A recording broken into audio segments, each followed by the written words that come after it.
नमस्कार। घड़ी में रात के 9 बज चुके हैं और वक्त हो गया है आपके पसंदीदा बुलेटिन प्राइम टाइम एट 9 का, जहां मिलती है आपको प्रदेश की हर ताजा खबर। आप देख रहे हैं बीबीसी राजस्थान और मैं हूं आपके साथ निखिल। चलिए शुरुआत करते हैं आज की सबसे अहम खबरों के साथ। डालते हैं एक नजर आज की सुर्खियों पर। प्रेमिका के लिए पत्नी को मारने वाले पति को फांसी। उदयपुर के अपर जिला व सेशन कोर्ट ने सुनाया फैसला। गासा थाना क्षेत्र के सिंधु के बीड़े में पत्थर से कुचलकर मारा था।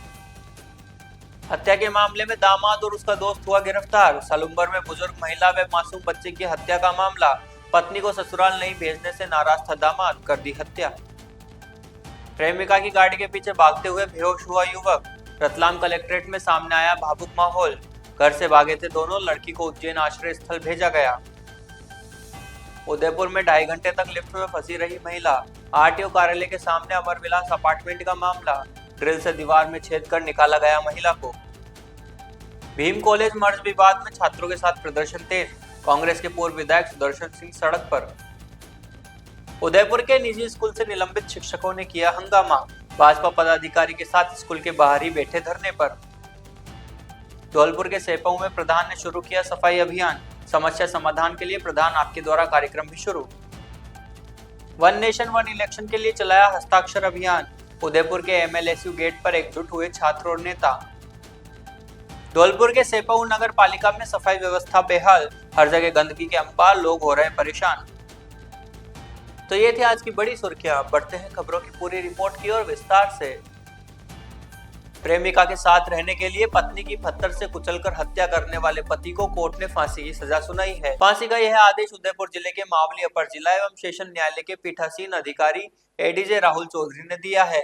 यह वारदात उदयपुर जिले के गासा थाना क्षेत्र में हुई थी। गासा थाना क्षेत्र के सिंधु के बीड़े गांव में 14 जनवरी 2023 को एक महिला का शव मिला था। उसका चेहरा पत्थर से बुरी तरह कुचला हुआ था। मृतक महिला के पिता ने दामाद के खिलाफ गासा थाने में मामला दर्ज करवाया था। इसके बाद पुलिस ने आरोपी को गिरफ्तार कर जेल में भेज दिया। मामले की सुनवाई के दौरान अभियोजन पक्ष 22 गवाह और 67 दस्तावेज कोर्ट में पेश किए। कोर्ट ने अपने आदेश में कहा कि आरोपी प्रेमलाल को गर्दन से तब तक लटकाया जाए जब तक उसकी मौत न हो जाए। मावली एडीजे न्यायालय द्वारा सरकार प्रेमलाल अंतर्गत धारा 302 में मृत्युदंड की सजा का दंड दिया है। संक्षेप में मामला ये है कि प्रेमलाल की पत्नी नीमा, जिसके पिता ने एक रिपोर्ट दर्ज कराई कि उसकी पुत्री का विवाह 7 साल पहले हुआ था प्रेमलाल के साथ, और प्रेमलाल किसी शांता नाम की पत्नी के साथ प्रेम संबंध में था। इस बात को लेकर इन दोनों के बीच में अनबन थी। उसने नाता विवाह भी शांता से कर लिया था। समाज के मोतबीरों लोगों ने आपस में समझाया और उनसे समझौता भी हुआ। प्रेमलाल और नीमा साथ साथ मजदूरी करने जाते थे, लेकिन दिनांक 12/1/2023 को दोनों साथ मजदूरी करने गए और नीमा वापस अपने घर नहीं आई। इस बात की आस पड़ोस में उसके पिता द्वारा पूछताछ की गई, पता नहीं लगा। उसने देलवाड़ा थाने में रिपोर्ट दर्ज करी और वहाँ से गुमशुदगी की रिपोर्ट थी और पुलिस को ये पता चला कि सिंधु गांव के पास किसी बीड़े में एक लाश पड़ी हुई है। मृतका के पिता को पुलिस वहाँ लेकर गई और उसकी शिनाख्त करी। उसने अपनी लड़की नीमा के रूप में शिनाख्त की।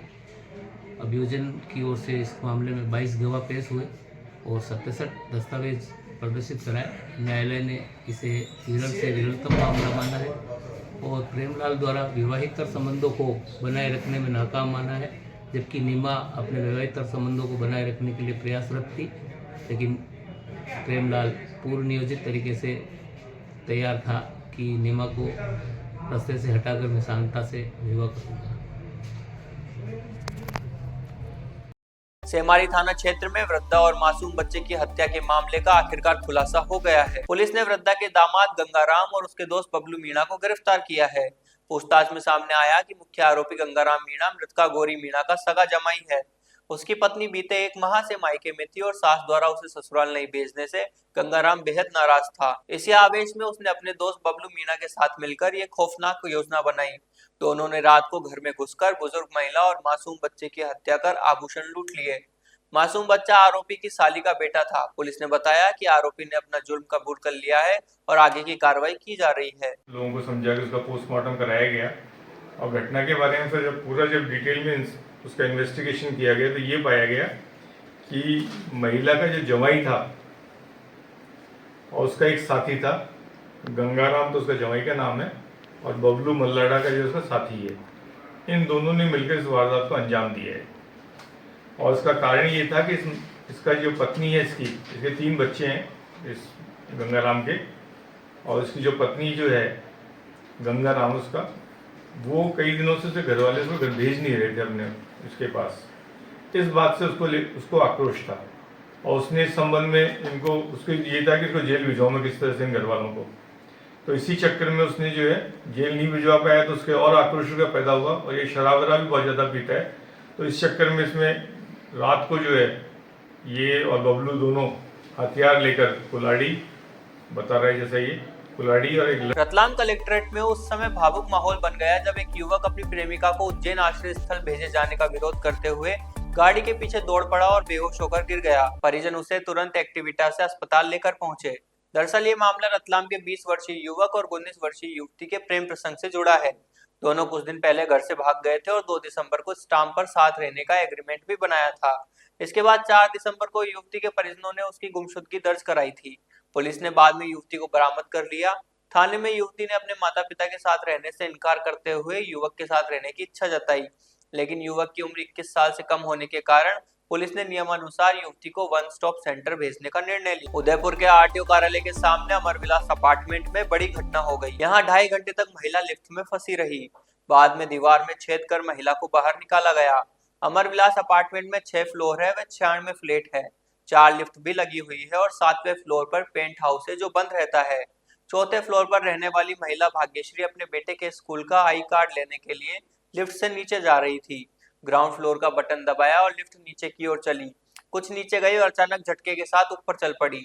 6 फ्लोर को क्रॉस करते हुए सबसे ऊपरी छत से टकरा गई। इस पर महिला बुरी तरह घबरा गई और वह काफी देर तक चिल्लाती रही, लेकिन कोई मदद नहीं मिली। 1 से 1.5 घंटे के बाद वह वहीं से गुजर रही एक मेड को चिल्लाने की आवाज सुनाई दी। उसने शोर मचाकर आसपास के लोगों को बुलाया। कुछ देर में वहां लोगों की भीड़ जमा हो गई और उन्होंने देखा कि लिफ्ट सबसे ऊपरी हिस्से में फंसी थी। उसके चारों तरफ दीवार थी, इसलिए ड्रिल करने वाले को बुलाया और दीवार में 2 फीट का गड्ढा किया गया। 2 से 2.5 घंटे के बाद महिला को बाहर निकाला गया। अपार्टमेंट सोसाइटी की अध्यक्ष रिंकू परिहार ने बताया कि यह तकनीकी खामी है। लिफ्ट का गियर टूटने से हादसा हुआ। समय समय पर लिफ्ट मेंटेनेंस करवाते रहते हैं। इस घटना ने महिला को डरा कर रख दिया। वहीं अन्य लोग भी इस घटना के बाद डरे हुए नजर आ रहे हैं। कल हमारे अपार्टमेंट में एक घटना हुई जिसमें कि एक लेडी जो है लिफ्ट में फंस गई थी। लिफ्ट का गियर टूटने की वजह से लिफ्ट 7th फ्लोर पे जाके अटक गई थी और गियर टूटने की वजह से जो है टेक्नीशियन तो टाइम पे पहुंच गए थे, लेकिन क्योंकि गियर टूट चुका था इस वजह से लिफ्ट को नीचे लाना बहुत मुश्किल हो रहा था। तो वहीं से ही दीवार तोड़ के महिला को, दीवार में छेद करके महिला को बाहर निकाला गया सेफली। किसी तरीके की कोई जान माल की घटना नहीं हुई, लेकिन अगर कोई बच्चा या बुजुर्ग होता तो थोड़ा स्थिति को कंट्रोल करना मुश्किल होता। अभी जो है कमेटी ने इससे पहले भी मीटिंग्स में डिसीजन लिए हैं, क्योंकि लिफ्टें बहुत पुरानी हैं तो बहुत बार मीटिंग में सबसे डिस्कस भी किया गया कि जो मशीनें हैं लिफ्ट की वो चेंज कराने की ज़रूरत है, लेकिन क्योंकि एक बड़ा खर्चा है तो लोग एग्री नहीं हो पाते हैं और मेंटेनेंस भी समय पे नहीं देते, तो इस तरीके के खर्चे के देने से कतराते हैं लोग। तो वो फिर कमेटी भी बार बार अपना मीटिंग्स करती है, फिर लोगों से विनती करती है। तो ये तो चल रहा है हमारा काफ़ी टाइम से। हम कोशिश कर रहे हैं कि कलेक्शन करके हम लोग लिफ्ट का जो है वो सारा मैकेनिज्म, मशीनें जो पुरानी लगी है वो चेंज करें, पर वो इसी बीच में ये घटना हो गई। ये टेक्निकल इशू था, क्योंकि लग ही रहा था कि कुछ ना कुछ तो घटना होगी ही, लेकिन जो हमारा जो मेंटेनेंस है वो रेगुलर चलता है। एक वेंडर जो है मेंटेनेंस जो देखते हैं वो हमसे ईयरली 88,000 चार्ज करते हैं और हर समय पे जो भी दिक्कत होती है वो रिपेयर भी करते हैं, प्लस जो उनका मंथली जो मेंटेनेंस है वो रेगुलरली करते हैं। लेकिन मेंटेनेंस जो है वो सिर्फ अपना मेंटेनेंस का ही देखते हैं, वो मशीनरी चेंज करना और ये सब सारे एक्स्ट्रा खर्चे हैं, तो ये सबको भी पता है कि बहुत मुश्किल होता है मैनेज करना। लेकिन हाँ, इस घटना से शायद लोग थोड़े से जागरूक होंगे और समय पे पैसा जो भी डिमांड होगा वेंडर का या जो भी खर्चा आएगा, उम्मीद है कि समय से सब लोग पैसा देंगे और सारा मैकेनिज्म हम टाइम से चेंज करवा पाएंगे। राजसमंद जिले के भीम में कॉलेज मर्जर मुद्दे को लेकर माहौल गर्मा गया है। भीम कन्या महाविद्यालय को राजकीय महाविद्यालय में मर्ज करने के प्रस्ताव के खिलाफ छात्राओं, स्थानीय लोगों और कांग्रेस के पूर्व विधायक सुदर्शन सिंह रावत ने सड़क पर उतरकर जोरदार प्रदर्शन किया। प्रदर्शनकारियों ने भीम विधायक हरि सिंह रावत और भजन लाल सरकार के खिलाफ हाय हाय के नारे लगाते हुए इस निर्णय को जनहित के विपरीत बताया। पूर्व विधायक सुदर्शन सिंह रावत ने राज्यपाल और उच्च शिक्षा मंत्री के नाम संबोधित ज्ञापन भीम एसडीएम को सौंपते हुए चेतावनी दी कि यदि सरकार ने यह प्रस्ताव वापस नहीं लिया तो आंदोलन और उग्र किया जाएगा। उन्होंने कहा कि कन्या महाविद्यालय में वर्तमान में करीब 260 छात्राएं अध्ययनरत है तथा यहाँ पीजी साइंस संकाय भी संचालित है, जिससे दूर दराज की छात्राओं को सुरक्षित और गुणवत्तापूर्वक शिक्षा सहज उपलब्ध हो रही है। रावत का कहना है कि कॉलेज के मर्ज होने पर छात्राओं की शिक्षा पर सीधा खतरा उत्पन्न होगा और कई छात्राएं पढ़ाई से वंचित हो जाएगी। प्रदर्शन के दौरान पुलिस जाब्ता मौके पर मौजूद रहा और स्थिति पर कड़ी निगरानी रखी। उदयपुर के निजी सेंट ग्रेगोरियस स्कूल में 2 शिक्षकों को निलंबित करने के बाद हंगामा हो गया। निलंबित शिक्षकों के साथ कुछ अन्य शिक्षक भी आए और स्कूल के बाहर ही धरने पर बैठ गए। इसके बाद भाजपा के पदाधिकारी और कार्यकर्ता स्कूल के बाहर पहुंचे और विरोध प्रदर्शन किया। यही नहीं, स्कूल का गेट नहीं खोलने पर भाजपा कार्यकर्ताओं गेट पर चढ़े और स्कूल के अंदर कूद गए। स्कूल परिसर में हनुमान चालीसा का पाठ किया और विरोध किया। स्कूल प्रबंध ने सीनियर शिक्षिका अनीता कुरियन और संजून वर्गीस को स्कूल से सस्पेंड किया है। उन्होंने बताया कि शिक्षिका अनीता पिछले 30 साल से यहाँ पढ़ा रही है। स्कूल प्रबंध ने ये कहते हुए निकाल दिया कि पढ़ाई ठीक से नहीं करवाई जा रही थी। वहीं अन्य शिक्षक संजू वर्गीस को भी अलग अलग कारण बताकर स्कूल से निकाल दिया। धरने पर बैठे शिक्षकों, भाजपा पदाधिकारियों की मांग है कि दोनों शिक्षक को वापस लिया जाए, साथ ही प्रिंसिपल मैनेजर को हटाया जाए। अब देखना यह है कि इस मामले में आगे क्या कार्रवाई होती है। राजसमंद जिले के भीम क्षेत्र में एक दर्दनाक सड़क हादसा सामने आया, जिसमें स्विफ्ट कार और स्कूल की इको गाड़ी की जोरदार भिड़ंत में 7 वर्षीय दिग्विजय सिंह की मौके पर ही मौत हो गई। हादसा NH8 पर बरार के पास स्थित गीतांजलि होटल के नजदीक हुआ। जानकारी के अनुसार इको वैन देवगढ़ केंद्रीय विद्यालय से बच्चों को छोड़कर उनके गांव की ओर लौट रही थी। इको में कुल 6 बच्चे थे और एक ड्राइवर सवार था। अचानक सामने से आ रही स्विफ्ट कार से जबरदस्त टक्कर होने के बाद इको बुरी तरह क्षतिग्रस्त हो गई। हादसे में दिग्विजय सिंह नामक 7 वर्षीय बालक की घटनास्थल पर ही मृत्यु हो गई, जबकि एक बच्चा गंभीर रूप से घायल हुआ है। सभी घायलों को पहले भीम CHC में प्राथमिक उपचार दिया गया, जहां गंभीर अवस्था वाले बच्चों को रेफर कर व्यावर भेजा गया। हादसे के बाद मृतक बच्चे के परिवार का रो रो कर बुरा हाल है। सूचना मिलते ही भीम पुलिस मौके पर पहुंची और दोनों वाहनों को जब्त कर जांच शुरू कर दी। हादसे के बाद दोनों वाहन चालक मौके से फरार बताए जा रहे हैं। धौलपुर जिले की पंचायत समिति सेपऊ में प्रधान दुष्यंत बघेल ने परिसर में बने गार्डन की साफ सफाई का निरीक्षण किया और पार्क का सौंदर्यीकरण करवाया। उन्होंने कहा कि साफ सफाई अति महत्वपूर्ण है और ये कदम उसी दिशा में उठाया गया है। प्रधान बघेल की यह पहल प्रधानमंत्री और राजस्थान के मुख्यमंत्री भजन लाल शर्मा की सोच के अनुरूप है, जो साफ सफाई को लेकर सख्त है। प्रधान दुष्यंत बघेल ने आमजन को घर बैठे समस्या का समाधान करवाने के लिए प्रधान आपके द्वार कार्यक्रम चलाया है, जिसमें आमजन को घर बैठे न्याय मिल रहा है। इस कार्यक्रम की सराहना राजस्थान के सरकार के गृह राज्य मंत्री जवाहर सिंह बेडम के द्वारा की जा चुकी है। प्रधान दुष्यंत बघेल की इस सराहनीय पहल की धौलपुर में चर्चा का विषय बना हुआ है। लोग उनकी इस पहल की प्रशंसा कर रहे हैं और इसे क्षेत्र के विकास के लिए एक महत्वपूर्ण कदम बता रहे हैं।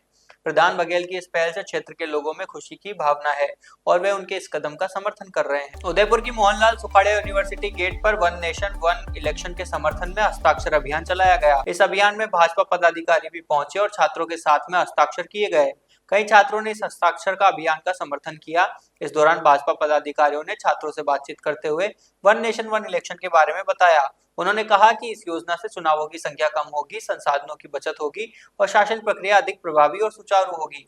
कार्यक्रम में उपस्थित छात्रों ने इस पहल को लोकतंत्र में अपनी भागीदारी और जिम्मेदारी के रूप में स्वीकार किया। इस प्रकार के अभियान से छात्रों में राजनीतिक जागरूकता बढ़ती है और वे लोकतांत्रिक प्रक्रियाओं में सक्रिय भूमिका निभाने के लिए प्रेरित होते हैं। धौलपुर जिले की सेपऊ नगर पालिका में साफ सफाई की स्थिति बहुत खराब है। हर जगह गंदगी के अंबार लगे हुए हैं, जिससे लोगों को परेशानी हो रही है। नगर पालिका प्रशासन साफ सफाई पर ध्यान नहीं दे रहा है। प्राचीन मंचा देवी मंदिर के सामने गंदगी के ढेर से आ रही बदबू से लोगों को परेशानी हो रही है, लेकिन नगर पालिका प्रशासन इस ओर ध्यान नहीं दे रहा है। पुरानी तहसील के सामने गंदगी का आलम इस कदर है कि राहगीरों का उधर से निकलना मुश्किल हो रहा है। नगर पालिका क्षेत्र के लोगों में आक्रोश है और उन्होंने साफ सफाई करवाने की मांग को लेकर आवाज उठाई है। उनका कहना है कि सरकार ने सफाई व्यवस्था के लिए लाखों रुपए के ठेके दिए हैं, लेकिन स्थानीय प्रशासन ठेकेदार से काम नहीं करा रहा है। नगर पालिका वासियों का कहना है कि अगर शीघ्र सफाई व्यवस्था दुरुस्त नहीं हुई तो वे आंदोलन पर उतरेंगे और जिला कलेक्टर ऑफिस पर धरना देंगे। लोगों का कहना है कि वे अपने क्षेत्र की साफ सफाई के लिए किसी भी हद तक जा सकते हैं और इसके लिए वे संघर्ष करने को तैयार हैं। समस्या ये कचरे को लेकर के है। मेरा नाम हरिओम परमार है। मनसा देवी मंदिर के बगल में मेरा घर है, उसके सामने ये घूरा है। यहाँ पर मोहल्ले के सारे लोग है ना कचरा डालते हैं और नाली भी भर गई है, जिससे कि है ना जो भी है ना नाली का पानी है और लैटरिन का पानी है वो सारा सड़क पर आता है, मंदिर के सामने से होकर के जाता है। सर ये मंदिर है आपके घर के बगल में, उसके सामने जो कीचड़ है तो उसने नगर पालिका में आपने कभी कोई शिकायत वगैरह की क्या? अभी तो नहीं, एक बार करी थी, तो एक बार जेसीबी आई थी तो ये कुछ कचरा है ना सरका करके ले गए थे। तो जो सैदपुर नगर पालिका है उसके अधिकारी आते नहीं साफ सफाई के लिए कभी? नहीं कोई नहीं आता। अच्छा, तो आपकी क्या मांग है? मांग यही है कि ये नाली है ना साफ हो और ये बने और ये जो घूरा है यहाँ से पूरा हटे, यही है हमारी मांग। मैं हरिओम पारासर निवासी यहीं का हूँ, वार्ड नंबर 7 से हूँ। जितनी भी सरकारी जगह सैंपऊ में पड़ी हुई हैं उनके पास सभी जगह पर कचरे के कूड़े लगा दिए गए हैं। पंचायतों द्वारा कोई जगह आवंटित नहीं की है कूड़े करकट डालने के लिए। सर ये नगर पालिका बनी है जब से कोई साफ सफाई के लिए क्या व्यवस्था है? नहीं, कोई व्यवस्था नहीं है, वही गंदगी पड़ी हुई है। वाटर वर्क्स लाइन टूटी पड़ी हुई है। तो नगर पालिका कोई से और ध्यान नहीं देती है क्या? नहीं, कोई ध्यान नहीं देती है यहाँ पर नगर। आप क्या कहना चाहोगे नगर पालिका के बारे में? मैं यही कहना चाहता हूँ कि नगर पालिका यहाँ पर स्वीकृत हो गई तो लोगों में भारी खुशी हुई थी। सर ये आपके पास जो गंदगी पड़ी हुई है वो कितने दिन से साफ नहीं हुई है? ये गंदगी सुबह आती है, ट्रॉली वो ले जाती है। केवल जो ग्राम पंचायत करती थी वही व्यवस्था चल रही है, अभी कोई वो नहीं हुई है। सर कब से ये कूड़ा कचरा डला है, कितने दिन हो गए इसको? ये यहाँ से जब से तहसील गई है, ये पटवार घर फूटा पड़ा है पुराना, यहाँ पर पटवार घर था सरकारी, वो है पटवार घर जो पूरा टूटा पड़ा है। और ये गवर्नमेंट की जगह, जब से ये गवर्नमेंट की जगह सभी जगह सैंपऊ में जो आपका कहना है कि यहाँ कोई साफ सफाई नहीं होती है। ठीक है। तो ये थी आज की बड़ी खबरें। राज्य की हर छोटी बड़ी हलचल को जानने के लिए जुड़िए हमारे साथ हर रात 9 बजे बीबीसी राजस्थान प्राइम टाइम @9 पर। अगर आप भी अपने क्षेत्र, संस्था, समाज या संगठन की खबरें हमारे साथ साझा करना चाहते हैं तो हमें संपर्क करें 9414102499 पर। और राजस्थान की हर ताजा जानकारी के लिए फॉलो करें और सब्सक्राइब करें हमारे इंस्टाग्राम व यूट्यूब चैनल बीबीसी राजस्थान को।